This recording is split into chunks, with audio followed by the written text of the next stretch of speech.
पुण्यातील दीनानाथ मंगेशकर रुग्णालयात झालेल्या माता मृत्यूबद्दल राजकीय आरोप सुरू आहेत। अद्यापही मंगेशकर कुटुंबानं याबद्दल साधा निषेधही का नोंदवला नाही असा प्रश्न विरोधकांनी विचारलाय।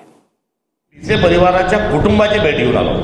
5.5 तास एक मातृत्वासाठी असुसलेली महिला, तिच्याशी केलेली वर्तणूक, तिच्या परिवाराशी केलेली वर्तणूक, त्यांचं होत असणारा रक्तस्राव, यातून झालेला बळी, हा सर्व हृदयद्रावक आहे। असं असताना जे डॉक्टर घ्यायसास आहे यांची बाजू घेत असताना ते केळकर तिथले जे डीन आहेत ते म्हणतात राहुल केतू त्यांच्या डोक्यात आले आणि म्हणून त्यांनी 10 लाख मागितले। इतकं बेजबाबदार विधान डीन देत आहे। ते गुन्हेही दाखल करत नाही, सरकार त्याची पाठराखण करते आणि मंगेशकर परिवाराने चांगलं काम करण्याकरता त्या ठिकाणी दिलेली सर्वच पक्षांनी त्या ठिकाणी केलेली मदत जी आहे, किंबहुना काँग्रेस आणि राष्ट्रवादींनी केलेली जी मदत आहे त्यातून उभा दवाखाना तो राहिला।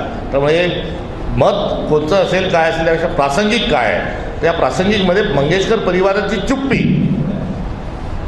ही फार कर्कश आहे। हे बघा, जे दोषी असतील त्यांच्यावरती कारवाई होणं गरजेचं आहे। मंगेशकर फॅमिली जी आहे त्यांची जी सांस्कृतिक परंपरा आहे, कलेची सेवा आहे, त्याचा सुद्धा आदर राखला पाहिजे।